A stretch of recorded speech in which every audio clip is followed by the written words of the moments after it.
रात का समय था। गांव रामपुरा में चारों ओर सन्नाटा पसरा हुआ था। खेतों के बीच से आती ठंडी हवा पेड़ों को हिला रही थी। गांव के लोग जल्दी सो जाया करते थे, लेकिन उस रात कुछ अजीब था।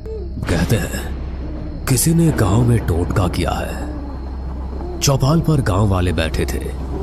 लालटेन की मध्यम रोशनी में सबकी आंखों में डर साफ दिख रहा था। भाई, ये सब साधारण बीमारी नहीं है। ये किसी का किया कराया है। कोई टोटका कर रहा है हमारे गांव में। हाँ, कल रात मैंने खुद देखा था। पीपल के पेड़ के नीचे कोई औरत काले कपड़ों में कुछ बिखेर रही थी। अरे ये तो बड़ा अशुभ है। टोटके का असर पूरे गांव पर पड़ेगा। देखो भाइयों, टोटका बहुत खतरनाक होता है।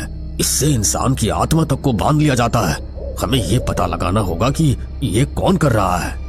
मैंने अभी देखा, काली सड़क के किनारे किसी ने मिट्टी में खून से बने गोले और नींबू रखे हैं। ये सुनते ही सबकी रूह कांप गई। सुनो जी, मुझे लगता है कोई मेरे गले को पकड़ लेता है। मैं चीख नहीं पाती।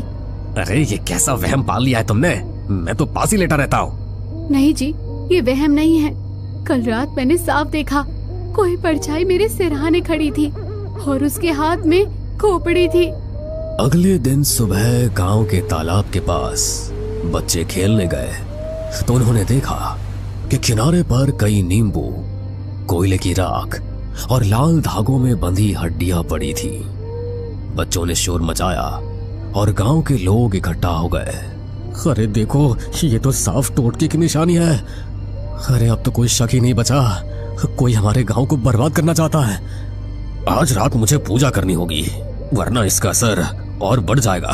उस रात गांव के लोग डर से जल्दी जल्दी अपने घरों में बंद हो गए। अचानक हवा तेज चलने लगी। नीम और पीपल के पेड़ जोर जोर से हिलने लगे। बचाओ, कोई मुझे खींच रहा है। गोविंद ने उसे कसकर पकड़ लिया, लेकिन उसने देखा कि रीना का शरीर अपने आप दरवाजे की ओर खिंच रहा है, जैसे कोई अदृश्य ताकत उसे घसीट रही हो। पंडित जी, कोई जल्दी आइए, रीना को बचाइए। गोविंद की चीख सुनकर आधी रात में गांव के कई लोग दौड़े आए। रीना जमीन पर तड़प रही थी। उसके हाथ पांव ऐंठ रहे थे, आंखें उलट चुकी थी। हे भगवान, ये औरत तो भूत प्रेत से ग्रसित लगती है। नहीं, ये सब उसी टोटके का असर है। पंडित तुरंत मंत्र पढ़ते हुए कमरे में आए। इसे कसकर पकड़ लो, किसी भी हालत में इसे बाहर मत जाने देना। गोविंद और दो गांव वालों ने रीना को कसकर पकड़ा। पंडित जी ने मंत्रोच्चारण शुरू किया। अचानक लालटेन की लौ जोर से कांपने लगी। छोड़ दो इसे, ये अब मेरी है, कोई नहीं बचा सकता इसे। इसी बीच गांव के चौकीदार ने बताया कि उसने कई बार रात को काली साड़ी पहने एक औरत को पीपल के पेड़ के नीचे देखा है। मैंने देखा, वो औरत राख और नींबू से गोला बनाती है और उसमें हड्डियां गाड़ देती है। लेकिन कौन हो सकती है वो? सुना है पास वाले गांव की जगनी चाची टूने टुटके कर दी है। कहीं वही तो नहीं? हो सकता है, लेकिन बिना सबूत किसी पर इल्जाम मत लगाओ। हमें खुद जाकर देखना होगा। उस रात पंडित जी, गोविंद, रामलाल और गफूर, चार लोग लालटेन लेकर पीपल के पेड़ की ओर निकले। हवा में अजीब सी गंध थी, जैसे किसी ने जानवर की बलि दी हो। पेड़ के नीचे पहुंचते ही सबके कदम रुक गए। जमीन पर राख, नींबू और खून से बनी आकृतियां पड़ी थी और बासी मिट्टी में गड़ी एक मिट्टी की गुड़िया मिली, जिसमें रीना का नाम लिखा हुआ था। ये तो मेरी बीवी का नाम है। अब साफ हो गया, किसी ने रीना पर टोटका किया है। अचानक पास की झाड़ियों से सरसराहट हुई। सबने देखा, काली साड़ी पहने एक औरत झुककर कुछ बुदबुदा रही थी। उसके हाथ में एक मिट्टी का घड़ा था।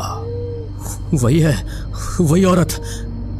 वो औरत फटाफट अंधेरे में गायब हो गई।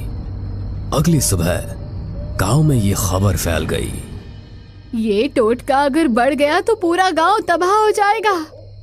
हमें उस औरत को पकड़ना होगा बेटा, लेकिन ये काम उतना आसान नहीं है। इधर रीना की हालत और बिगड़ गई। वो कई बार अपने आप घर से बाहर निकलने लगती, जैसे कोई अदृश्य ताकत उसे बुला रही हो। उस रात श्यामू ने बताया कि उसने तालाब किनारे उस औरत को देखा। उसकी हंसी सुनकर मेरी आत्मा कांप गई। वो बोली, रीना अब मेरी होगी, उसकी आत्मा मैं ले जाऊंगी। लोगों को अजीब परछाइयां दिखाई देने लगी थी। पंडित शंकर दयाल ने चौपाल पर सबको इकट्ठा करके कहा, सब लोग मेरी बात ध्यान से सुनो। इस गांव पर काले जादू का साया है। पर पंडित जी, हमें क्या करना होगा? हमें उस औरत को पकड़ना होगा जो टोटका कर रही है, लेकिन याद रखना, उसकी नजर से मिलते ही आदमी पागल भी हो सकता है। इधर रीना की हालत बहुत खराब हो गई। उसका शरीर दिन ब दिन कमजोर होता जा रहा था। उसके चेहरे पर अजीब किस्म के निशान उभरने लगे। कभी वो पागलों की तरह हंसती तो कभी जोर जोर से रोती। तुम सब नहीं बचा पाओगे मुझे, मैं तो उसी की हूँ, वो मुझे बुला रही है। गोविंद डर कर पीछे हट गया। हे भगवान, मेरी बीवी को बचा लो। उस रात चौकीदार ने फिर काली साड़ी वाली औरत को देखा। उसने तुरंत गांव वालों को खबर दी। पंडित जी, गोविंद, गफूर और रामलाल लालटेन लेकर उस ओर भागे। तालाब के किनारे चांदनी रात में वो औरत खड़ी थी। उसके हाथ में मिट्टी का घड़ा। वो अजीब मंत्र पढ़ रही थी। अरे पापिन, ये क्या कर रही है तू? औरत ने धीरे धीरे मुड़कर उनकी ओर देखा। उसकी आंखें लाल थी। उसके होठों से खून टपक रहा था। आ गए तुम सब। जिसे बचाना चाहते हो उसे तो मैं पहले ही बांध चुकी हूँ। अब कोई नहीं छुड़ा सकता। तू कौन है?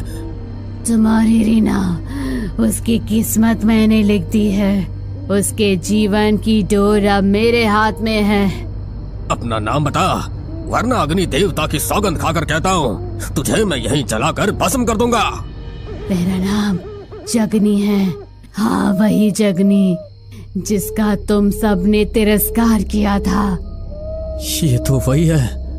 हाँ, तुम सब ने मुझे अपशकुनी कहकर निकाल दिया, मेरे बच्चों को भूख से मरने दिया। अब मैं एक एक से बदला लूंगी। और रीना, वो मेरे टोटके की पहली शिकार है। जगनी ने अचानक अपने घड़े से काला तरल जमीन पर फेंका। अचानक हवा तेज हो गई। काले धुएं से चारों तरफ अंधेरा छा गया।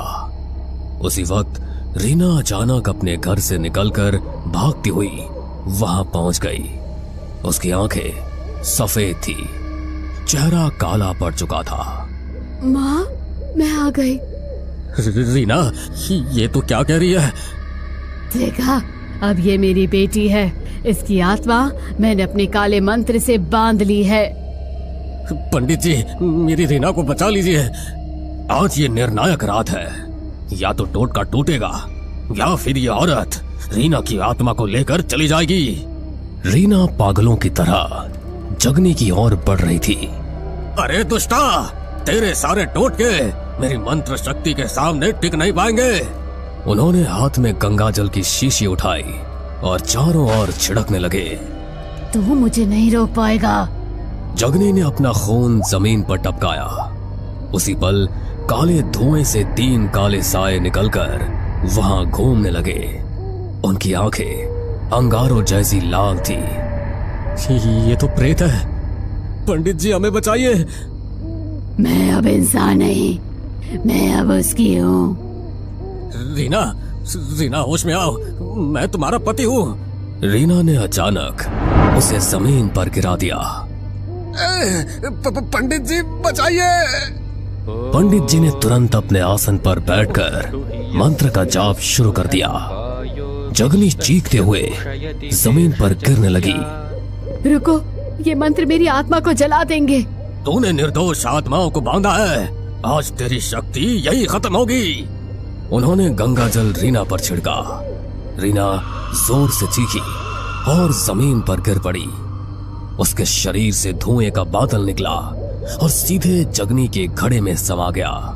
जगनी ने घड़े को पकड़ने की कोशिश की, लेकिन घड़ा अचानक फट गया और उसमें से आग की लपटें निकल पड़ी।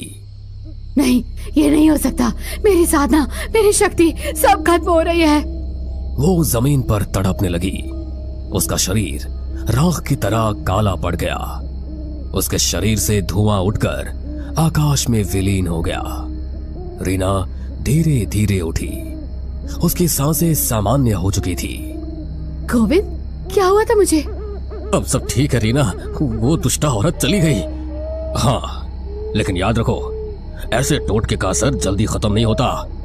हमें पूरे गांव की शुद्धि करनी होगी, तभी जाकर ये बुरा साया हटेगा। अगले दिन पूरे गांव में हवन किया गया और घर में गंगा जल छिड़का गया। लोग अब धीरे धीरे चैन की सांस लेने लगे। पंडित जी, आपने हमें बचा लिया। बेटा देखो, बचाने वाला तो भगवान है, इंसान तो सिर्फ माध्यम होता है। रात गहरी होते ही पीपल के पेड़ के पास अब भी अजीब आवाजें आती है। शायद जगने की आत्मा अभी भी चैन से सो नहीं पाई। गांव वाले उस जगह से गुजरते हुए आज भी कांप जाते हैं। हमें पूरा यकीन है दोस्तों कि आप लोगों को ये कहानी जरूर पसंद आई होगी। अगर आपके साथ भी कुछ ऐसे अनकहे किस्से हो चुके हैं तो प्लीज हमारे साथ शेयर करें। हम जरूर अपने चैनल पर उनको दिखाएंगे। हमारी ईमेल आईडी नीचे डिस्क्रिप्शन बॉक्स में दी गई है, तो प्लीज हमारे वीडियो और चैनल को शेयर एंड सब्सक्राइब करें और बने रहे हमारे साथ ऐसे ही अनकहे किस्से और कहानियां सुनने के लिए।